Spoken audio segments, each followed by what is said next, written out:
feel like Sega in the 90s, where I went ahead to turn these little nights into dreams. What that means? That means that I made it on the main stage. Smash Bros, we gon' turn your spot into a melee. Smash Bros, we gon' turn your spot into a brawl. All you hear is wee wee when I'm pulling out the floor. I'm really poppin', we number one topic. My recent endeavors are getting me lit. Moving like Sonic and I'm never stopping. The more that I want it, the faster I get. You got no money, I find it so funny, cause you said my plan ain't making no sense.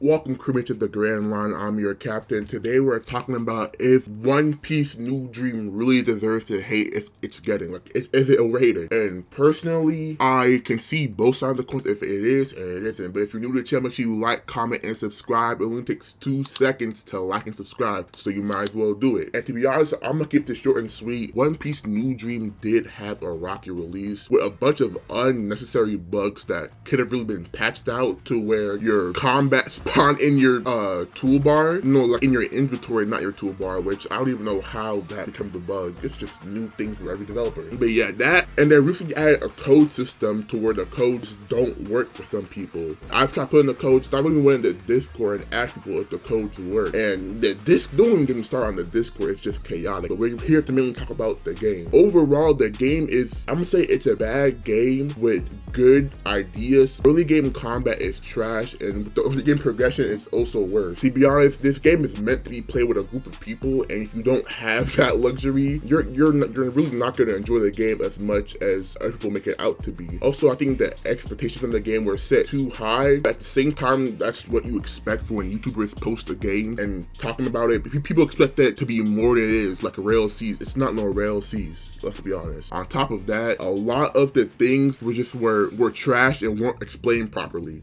Like for the people who wanted to get D clan, they spent 1,000 Robux rerolling their name, thinking that okay, I could just reroll my name for D. And then a couple of days later, people were like, no, you have to. The devs were like, no, you have to wipe yourself. Hey, that's the only way you can get D clan. You have to wipe yourself and spawn with the name. Well, some people already spent 1,000 Robux rolling for D clan, and well, that's just down the drain. You spent 1,000 Robux for something you couldn't get that way. And I feel like that could have been avoided if you just explained. On top of that is the Devil Fruits. It's a One Piece game without any Devil Fruit. Devil Fruits can only be won through tournaments, and there's only like 6. This game averaged from 1 to 3k players, and there's only 6 Devil Fruits that people can obtain. And if you want to use a Devil Fruit, you have to obtain the Boo Boo Smile Fruits, which only give you 1 skill. Which, in my opinion, this is highly stupid. They're treating a public release like it's still in CC type. So on top of that, the Smile Fruits really aren't even that good, and it's just hectic. To add on, what I think most people are really upset about is the fact that you have to go on YouTube for you have to pull up 6 different YouTube videos just to know how to do one thing, which is really annoying. The game doesn't really explain to you what you should be doing. I get no hand holding. I'm not saying I need the game to hand hold me, but it's really not beginner friendly at all. If you hop into a Bleach game like Type Soul, you know what to do for the most part.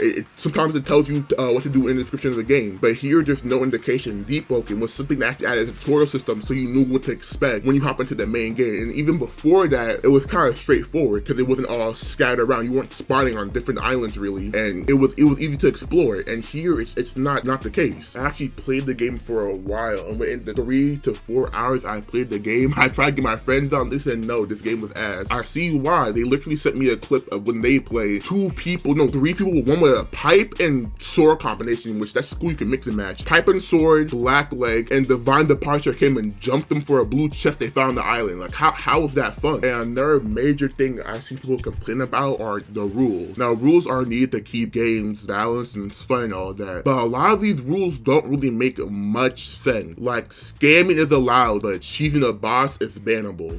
There's some glitches in the rule set that shouldn't even count as rules. There should be glitches that you should be fixing and not placing there as, oh, if this happens, it's bannable. I get bug abusing is never a good case, but then fix the bugs and don't say if you do this, it's bannable. I always give the mindset that no matter what I do, there's always a possibility of someone getting banned. And with that said, I don't really think the game can be saved. It's already in my opinion, it's too down the drain, from complaints to bugs to overall dislike of the game. And again, in my opinion, it's a bad game with good concepts, but a lot of the concepts are half-baked. Like the dodge system, I said before I wanted a game with a dodge system, but that dodge system is abysmal. I'm not gonna lie. You dodge like you have options observation hockey, and NPCs can just abuse it, which makes them sometimes unhittable. And again, early game combat, when you punch, it feels ridiculously slow once you get a weapon in your hand. It's just, I don't even know how to explain that part. That's on the games. With that being said, no, this game didn't ruin One Piece for me. I'm still probably the biggest One Piece fan on the Roblox platform. However, I'm not touching this game again. I'm gonna keep it a buck. It's not really worth playing. And with that being said, that will do it for the end of this video. It's just kind of something new for me. So make sure y'all like, comment, and subscribe. I'm covering Rail Seas next. That's a One Piece game everyone's generally really hyped for.